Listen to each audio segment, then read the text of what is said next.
Hi, you're listening to The Sociology Show, a podcast about absolutely anything to do with the wonderful world of sociology. Whether you're a teacher, a lecturer, a student, or just taking a passing interest, this podcast will look at a range of issues from social class, ethnicity, gender, sexuality, religion, crime, education, and anything else that sociology has to offer. My name is Matthew Wilkin, and in each episode I will speak to someone working in the field of sociology and let them explain all about their own interests, their research and their experiences. So put your earphones in, turn the volume up, and let's be sociology geeks together, eh? My guest for this episode was Duncan Hall, a former sociology and politics teacher who now works full-time for the company Tutor2U. Tutor2U is a really good resource for teachers and students for sociology, but other subjects as well, that deal with resources and also run regular conferences up and down the country. It was really lovely to talk to Duncan about his history in the subject of sociology, what areas really interest him, and also for him to tell us a little bit more about how students can be successful and what they can also expect if they were to attend one of the Tutor2U conferences. So, let's have a listen to the interview. Thank you for talking to the podcast. Would you like to start by introducing yourself, please? Yeah, sure. I'm Duncan Hall. I'm the subject lead for sociology as well as politics and history at Tutor2U. Great. And what's your history in sociology, Duncan? Where did it all start for you? Okay, well, I didn't do it at A-level, which is interesting. It wasn't an option at my school. So I did history, English and geography at A-level. But when I went to university to do politics and sociology as my degree. I did that at your university. So it was a combined degree, 50-50 politics and sociology. So half the degree was sociology. So that was my introduction to the subject. And then as a postgraduate, I went more down a history route, but it was social history. So there was always that link with sociology, even though I kind of moved on to other areas as well. Yeah, so you never left sociology behind, as it were. No, and certainly that bedrock it gave me in terms of theory and understanding theories, and also research methods and methodology was of invaluable use in the postgraduate work that I did for several years after that. Great, I'm sure we'll come on to that at some point. And, yeah, sure. And what really got you interested? Is there a particular sociologist or a theory that really ignited your passion for the subject?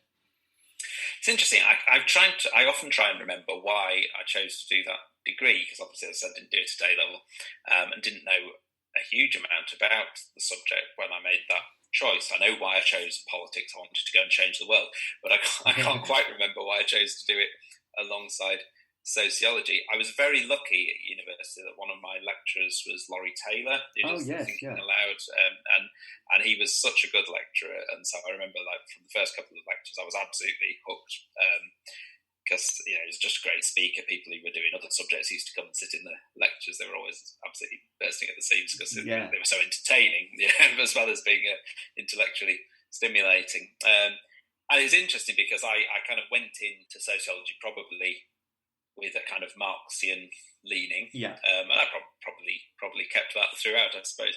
But the kind of interactionist ideas that social psychology, I suppose, ideas that I got from Laurie Taylor, I found that very, very exciting and very interesting, and nothing like anything I'd thought about before, and so it definitely kind of opened my eyes to a different way of thinking about the world and thinking about society, which I found very interesting. Was he doing BBC Thinking Aloud at that time? I'm not sure when he first started that. He wasn't. No, he was. He used to do some media stuff then, but I don't think Thinking Aloud had started. This was mid-90s, early to mid-90s, probably early. And he used to do. He used to write columns for like the Times Higher Educational Supplement, but he used to do like a kind of a fairly kind of comic type column in there, pretending to be sort of playing a part of someone's quite similar to himself at an invented university called Poppleton University, which we could sort of recognise where it might be. But it was, so that was all very entertaining. But yeah, he was great. But I had lots of other really good lecturers as well, like Phil Stanmouth, and he was very much from a sort of Giddens type school and that sort of structuration type thing, and learned a lot from them. Probably at the time, I lent more to the politics side of things, and kind of got back into sociology. It was always there, and it always remained with me, but sort of got back into it, sort of in a very enthusiastic way when I got into teaching, probably so quite a bit later, and I found myself teaching A-level sociology and thinking, oh yes, I remember this. Although actually quite a lot of stuff thinking, no, I don't remember. I don't remember this, but it's very interesting. Yeah. And what about sociologists to read about? I mean, Laurie Taylor must have been a great inspiration, but what about your own personal reading? Is there any theorists, maybe even now, that really grab you, really focus your interest? Yeah, definitely. I mean, I've read a lot of Marx and a lot of Giddens, and lots of the classics. But in terms of current sociology, I mean, I'm very interested in social class, and so I was quite interested in Mike Savage's work. When he's looking at the different types of different categories of social class and thinking whether social class has changed. I'm quite interested in a kind of a sort of Marxian take on that, really, and whether it has changed as much as the study suggests. But I found it very interesting. Lots of other stuff that's out there about kind of globalization and culture. When I went on to do my postgraduate studies, I said it was from a sort of sociological point of view. But one of my supervisors for my PhD was Caroline Steedman, and she was very much from a sort of post-structuralist type approach. And again, that was quite alien to me from a sort of quite a sort of traditional Marxist type initial perception, and I found that really fascinating and got me reading lots of other things which don't necessarily sit firmly in sociology, but I have a fairly transgressive approach, I suppose, because I'm interested in politics and history and literature as well. So I tend to kind of like to push the boundaries of what's classed as sociology, but I think we all, to a certain extent. And can I ask, feel free not to answer if you don't want to, but I often find a lot of people who are interested in Marxism in particular. Are you from a working class background? Did you quite often it's first person to go to university in their family or something like that? I've noticed a kind of trend there. Yeah, not particularly. My parents were teachers, so sort of, I suppose, a fairly classic middle class. Obviously from a Marxian perspective, still proletarian, but kind of from a Mark Savage's point of view, probably kind of established middle class type background. Not with much university experience, actually. My brother did go to university. My mum and dad both went to teacher training colleges before it was the norm for teachers to go to university. So no, not particularly. I mean, I'm from the north, brought up in Bradford and things, so there's that kind of hinterland, if you like, but no, not particularly.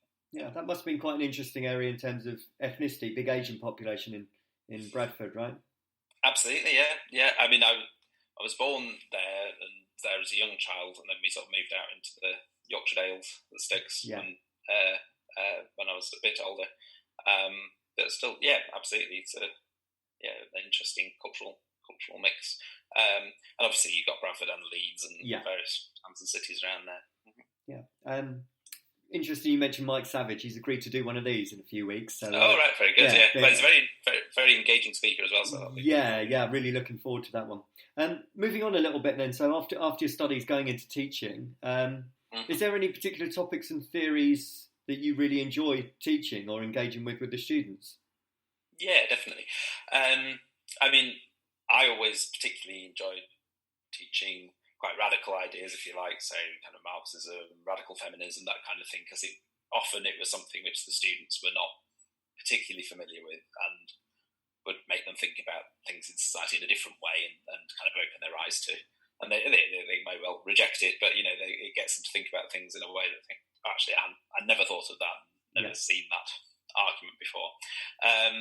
In terms of topics, I quite quickly developed a love of what was initially world sociology and became global development, and that was a topic I particularly enjoyed teaching. It's a reasonably rare one on the A level. Obviously, most people Yeah. go for the beliefs in society option and sort of the next favourites media on that kind of year 2 option for AQA teachers. But I always found that fascinating, and it probably divided the crowd a little bit with the students. I think some got really into it and were sort of obsessed with it, but others probably, at first glance thought, "Oh, no, this sounds like geography," and I didn't. That was either good or bad, depending on whether they liked geography or not, or perhaps found it too political. I suppose I always, I've always seen sociology as quite political. I rather lament the passing of the old power and politics topic that used to exist. I used to enjoy marking that one, and so I think that idea of how the world is and how it might be better, is a sort of crucial aspect of sociology for me, and always sort of driven my interest in it, perhaps more so than just kind of observing phenomena because they're interesting. And what sort of levels have you taught at? Is it just A level, or do you teach GCSE or any other levels as well? Taught GCSE a long time ago, so over a decade ago probably, so a different GCSE many years ago. I've taught university, degree level sociology as well, so taught mostly A level, a bit of degree level, and a little bit of GCSE a long time ago, and also parts of sort of access to HE type courses and that kind of thing.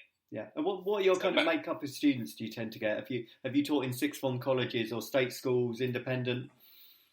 Pretty much all my teaching was in FE, general FE, which is partly why I've had the sort of experience of the access to HE and the sort of sociology modules on BTEC care courses and things like that, as well as the A level. But that's my teaching background has been FE. Yeah, the reason I ask is I've been asking a few teachers, are you still finding a big gender bias? The majority of students female? Well, I'm in an unusual situation at the moment that I'm not currently teaching. I'm working full time with Tutor2U. We'll come back to that. Come to that later. But we've obviously, as a result, I see a lot of students from lots of different schools, and also meet a lot of teachers. And I think there is still, from what I can gather, something of a gender bias towards girls. Certainly, in my own teaching experience, it tended to be, at least sort of 60-40. Girls to boys, and sometimes a bit more than that. Yeah, I just asked because it's one of my campaigns to try and get more boys into the subject. I don't know how we approach that. I assume you see more boys in politics rather than sociology, though. Yeah, absolutely. That the gender balance is probably the reverse, and again, interesting why that might be. You've already mentioned world sociology and political aspect as well. Do you think there's anything else that should be explored more in the subject of sociology, or maybe even introduced at A-level standard? Well, it's interesting, isn't it? I mean, I think I welcome there's been a sort of introduction kind of throughout everything, not as a standalone topic necessarily, of more consideration, more of a global outlook, which I think is definitely useful and relevant, and also that idea of power is kind of flowing through everything. I can see why families, education, crime remain kind of the topics of choice, because people have always taught them, and therefore people want to carry on teaching them. But it's interesting. I speak to a lot of teachers, and quite a few lean more towards kind of media and perhaps the cultural identity topics and things like that. That it's more where their interests lie, and perhaps when they were doing their sociology degrees, that was more the focus perhaps than some of the other topic areas. That were the kind of classics 20 years ago or whatever. I suppose not so much in terms of topics, but in terms of studies. I think we could all do with freshening up our agreed.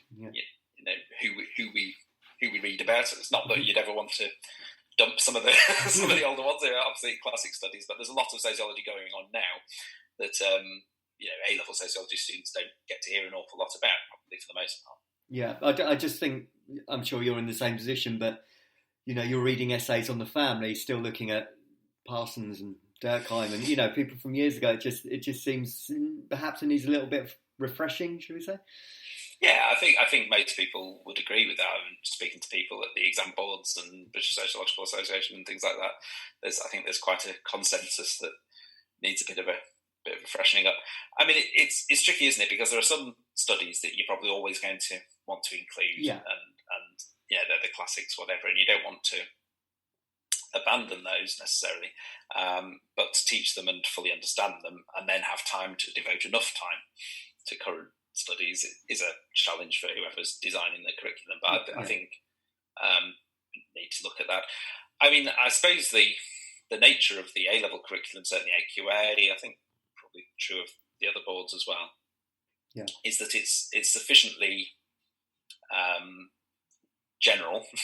Some might say too vague. That you can, as a teacher, you can choose you can choose to teach studies that perhaps other teachers aren't choosing. But I can understand sometimes why teachers might be reluctant to do that, because they'd worry whether they were choosing the wrong topics, or that the examiners wouldn't recognise. They would have certain expectations of what to see in an essay, and if it wasn't there, not feel that it was right. I would say from an examining point of view that wouldn't necessarily be the case. Certainly, I always enjoy an essay that has a few unusual studies in there. You want to see it, but I can understand why teachers might be nervous about it. Yeah, at the time of speaking, we're actually talking on Zoom during lockdown, COVID-19. I wonder how many references to that there's going to be in future essays. I mean, it's going to be key, isn't it? Lots, isn't it? Yeah.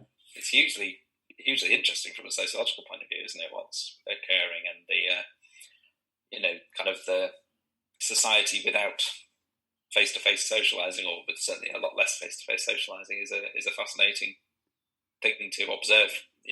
For all the the serious aspects of it and the scary aspects of it. It's a fascinating phenomenon. Yeah, sociology books and psychology and politics books are going to have to be rewritten. That's for sure. Yeah, absolutely. Yeah, and you mentioned lots of interesting. Yeah, sorry. No. You mentioned Tutor2U briefly. For those that don't know, tell us what Tutor2U is, what it's all about, how it started. Okay, so Tutor2U is a company that produces educational resources and puts on educational events ordinarily. Although obviously, as you said, we're currently in this situation where events aren't really happening. So obviously, certain things we would be doing at this time of year we're not doing. But producing resources, doing CPD and events, revision conferences for students. It began very much for business and economics. That was kind of the origins of the company. And then at various times it's expanded to consider other subjects. A few years ago, psychology, became a focus, and then a couple of years ago, sociology, and that's where I came in. And I also do, as I mentioned before, the politics there as well. And it's a growing area, really. I mean, we've looked so far primarily at resourcing the AQA A-level. And so we have lots of resources, topic companions, unit assessments, mock papers, things like that, model answers for that specification. And we've also done quite a lot of CPD for teachers, both looking back at previous exam series and also preparing, for perhaps new teachers or people who aren't sociology specialists. I mean, that's obviously a big area in our subject, is you get quite a lot of people teaching sociology who perhaps don't have a sociology background, and so providing support for them.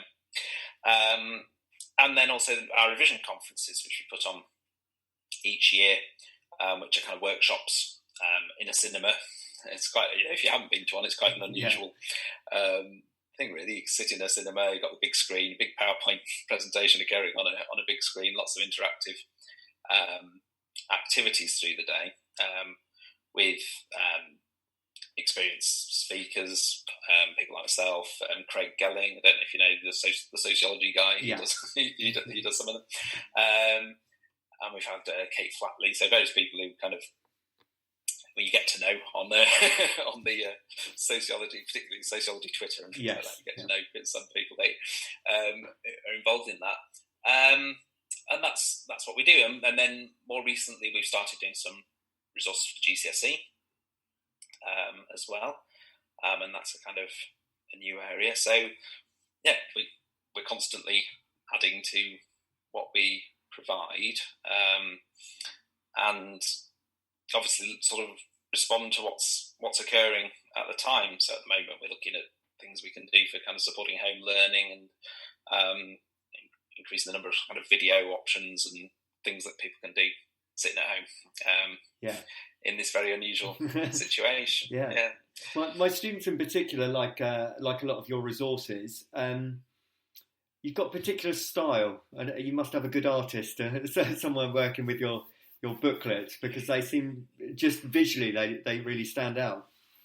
Yeah, so we do have a really good designer who, particularly things like the workshop booklets, puts loads of time and effort into those. And we have an excellent PowerPoint guru for some of our kind of online resources. So, we have a kind of sociology team that come up with the ideas and the content, but there are people at Tutor2U who cast magic spells on them and make them look very attractive, which is great. And that's absolutely part of what we do and makes it unique to Tutor2U, I guess. Yeah.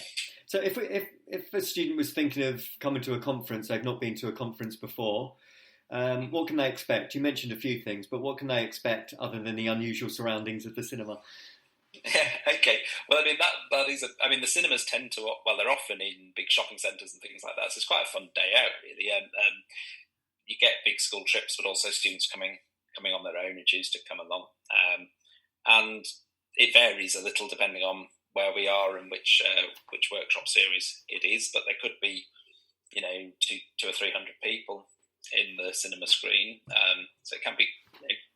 If you're not expecting that could be a little surprise. You come into a cinema screen, you sit in the cinema as you might do. You can go and get popcorn and pints of Coke, perfectly healthy breakfast like that. And it's quite an intensive day. They get through quite a lot of work in that day. As I mentioned, the PowerPoint's witty and beautiful and exciting. There's lots of fun stuff going on the screen, and the booklet looks really nice. But there's a lot of work there, and a lot of focus on exam technique, essay writing technique, a lot on the skills, the skills that you need for the exams. And I suppose that's a useful thing for students to be aware of if they're thinking of going. That it is a focus primarily on the skills. It's not a lecture. It's not someone standing there teaching you a particular topic area. We use the content, the course content, in order to practice the skills, but that's the focus. It's an intensive learning experience, but hopefully a pretty enjoyable, fun day out at the same time. All the feedback I've heard has been really, really positive. One of the areas that I'm really keen to focus on, and I think you do a course or a conference like this, is there's quite a lot of students who hover around the B grade or even the A grade, and they always ask, what do I need to do to get up to the A star? So I know you do a little bit of focus on pushing those ones right at the top, don't you? Yeah, definitely. So, our workshop series is called the Grade Booster, so it's all about trying to get you up a grade, wherever your starting point might be. And so, and obviously, we don't kind of differentiate in the Grade Booster. It's for all students, and there'll be stuff there for those who are aspiring for the A stars or wanting to go to university with it, and also those who are struggling to pass and they need to learn the skills enough to get over that hurdle. In terms of resources and engaging with the student audience, we try and do things that we can use to try and push that. You've worked on some resources with us as well, and we've worked on that thing involving the contemporary studies, the 21st century studies, and I certainly think that area, looking at contemporary sociology, what's going on now, is something that could set a student apart. If you're wanting to look at things that would, from an examiner's point of view, would think, that's a really good response. Yeah, I always try and say that to my students, that if you imagine examiners sat there with a pile of 300 papers, if you want to stand out, you've got to use something a little bit but different. Not in a bad way. And not in a bad way, quite, yeah. Absolutely. But like you said, when you pick up a paper and you read a theorist that you haven't heard of before or is quite new to you, that's really intriguing, isn't it? That's going to help you stand out. It absolutely is, yeah. And it's even at kind of obviously I have to be a little bit cautious what I say about examining. I examined for a well-known exam board. Right. I don't have to say which one it is, but at kind of pre-standardisation events and things like that, often quite interesting conversations because be looking at an example script and someone will mention a study that none of the senior examiners are familiar with, and we'll go and do a bit of googling or get a book or whatever and find out what it is, and that it definitely sets that paper apart a little, and that's very interesting. And actually, quite interestingly, quite often those studies end up peppering a few other answers as you get through, and you realise that there are some teachers somewhere that are teaching that particular study that hasn't been taught previously, and that's always good to see and interesting to see that things are moving on, not just reading the same, essentially the same essays every year. Yeah, and as an examiner, do you think there's anything else which makes an A-star answer compared to an A grade? We've mentioned contemporary studies, but is it a flow, a language? What else are you looking for? Yeah, I mean, it's tricky to say, isn't it? Because I don't know if you've examined as well. Yes, I have. Yeah. You're looking for a number, aren't you? Essentially, you're looking at a mark. You're looking at a grade band rather than is this an A-star? You don't tend to sort of think about the grade boundaries when you're looking at the mark bands. But if you think about the top of that top mark band, if we look at what it might be in the different exam boards, there are certain words and phrases that are used to describe that sort of top answer. But I think particularly ones that kind of feel like there's no doubt that that's where they should be sitting, tend to have a really good sort of chain of reasoning, if you like. They flow. There's a flow to the answer. Quite often you'll get answers that have a lot of the content in there, but it ends up being a little bit list-like, a little bit jumping from one thing to another, or how things relate to each other is very generic. It's those little insights, those little connections between things that make you think this person really understands it, and they've actually got a pretty deep and sophisticated understanding of it. This isn't just recall, I suppose. I mean, it's great that some because it's so. I mean, it's really difficult. You've got 2 years of lots and lots of content. It's brilliant that students can recall what they've learned over those two years. But if you've got something that goes a bit beyond that and really demonstrates a sophisticated understanding and like perhaps even provides an insight that you hadn't thought of, adds a little bit of something to it. You just think, oh yeah, that really stands out. I really like that. Yeah, you can often spot 1-2 paragraphs in, can't you? You get a feeling this is looking good. This is looking good. Definitely, yeah.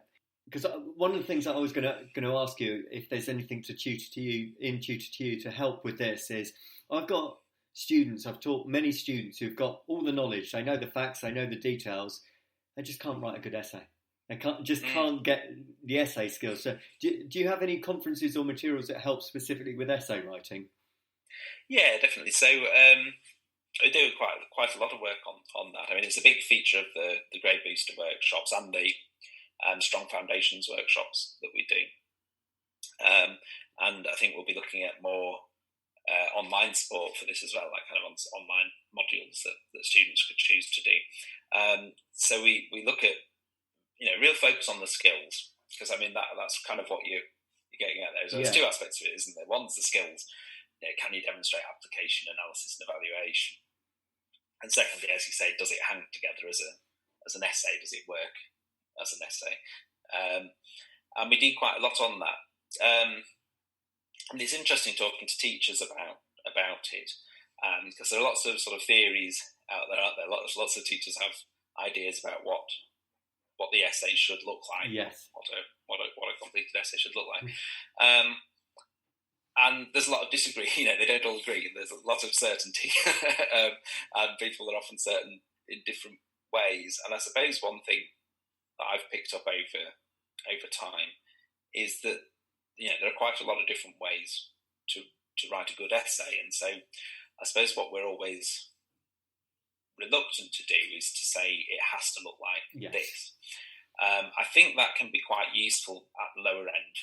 You kind of want students who are you're really trying to get them to pass and maybe get up a grade or two from their pass.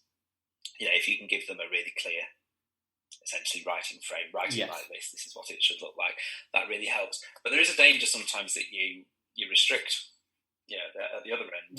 Creativity. Students might be able to write something better, and in fact they kind of hold themselves back because they've been told it needs to be 3 paragraphs or whatever, and therefore they stop when they could have carried on and said something even better. And things like, they need to be 2 arguments on one side, 1 argument on another. That kind of thing, I think, doesn't always help brilliantly. Yeah, so there is I'm always want to get the balance right between giving good advice for, what would make a good essay, and being too prescriptive that students feel, I've done what is necessary, so I don't need to do any more. I think a good example of that is with kind of methods in context type questions. People often have like a sort of formula or a mnemonic to kind of use for those, and it is a risk sometimes then that people feel. So I don't know, maybe people say, "I'll use PET." Yes, they do a practical, ethical, and theoretical, and it might be there are 2 or 3 really good practical or theoretical points to make about this particular question. There isn't much to say about ethics, and students feel they have to shoehorn something in because they're trying to do PET, and they only say one of the practical things or one of the theoretical things because they don't feel they've been told they only need to do one of each kind of thing. So it's allowing students to be flexible and creative and do their own thing, while also providing that kind of framework that they know what a good answer looks like. I mean, that's ultimately what it's about, isn't it? You want them to feel reasonably confident that they would recognise an essay that would get a good mark, and they'd recognise an essay that would get a bad mark, and know how to emulate the good. I think that's really important. What you say, that there is no one set way. You could have three very different essays, which all achieve top band, but they look completely different, even with different content as well. Definitely, yeah. I mean, they always say plus anything else that might be might be relevant. The mark schemes always have that little get out clause, as well as the indicative content, and you get some really different responses sometimes, and actually they get the marks because it's good stuff. It's not probably isn't what the person who wrote the question was expecting the answer to be. But particularly with the longer essays, if it's a perfectly legitimate answer, why not? Absolutely. Obviously, with things like the 10 markers, sometimes it's a little more prescriptive as to how to achieve those marks. Great, thanks, Duncan. And before we go, I just wanted you to do a bit of plugging, if you wanted. Where can people find out more about Tutor2U, book conferences, get resources? Absolutely. So tutor2u.net/sociology for all your Tutor2U sociology needs. So if you go on there, everything's there. So there's lots and lots of free study notes and blogs and things like that, blog posts. It's good to follow our blog. We've got some on Sarah Bestie posts on the blog every day, links to news articles and things like that can be linked to, and she makes the link to the specifications. I think, again, you were saying earlier about what could students at the top end look at, and I think that kind of wider reading and contemporary understanding is something that'd be great for that. We've got, as I say, lots of study notes, links to resources that you can buy, links to videos. We've got a developing set of free topic videos on YouTube, but you can link to them. You can get to them from that tutor2u.net/sociology. So that's probably the right place to send you, even though you can go to YouTube and find Tutor2U sociology on there as well. We also have Tutor2U Soc on Twitter, and occasionally I sort of post challenges and things on there, as well as just posting links to the resources that we've got. So for a week before Easter, and I'll probably start again next week, we're doing kind of Taskmaster, the TV show Taskmaster, sort of sociology Taskmaster, setting people a few sociology-based tasks to have a go at while they're home learning and on lockdown. And sort of just before the exams, tend to do some revision quizzes and things on there as well. And perhaps like an hour the night before the exam, just do a ask me anything type thing on the Twitter as well. So plenty to have a go at. But as I say, tutor2u.net/sociology is kind of the hub where you can find most of what we got to offer, and things like the events and things there. And also teachers can find links to the CPD there as well. Fantastic. Thank you very much for your time, Duncan. And thank you. Yeah, it was nice to speak to you. You cheers. too. All right, cheers. Bye now. Okay, bye. Thank you for taking the time to listen to the podcast. If you would like to contact the show or be interviewed, then please email the sociologyshowpodcast@gmail.com.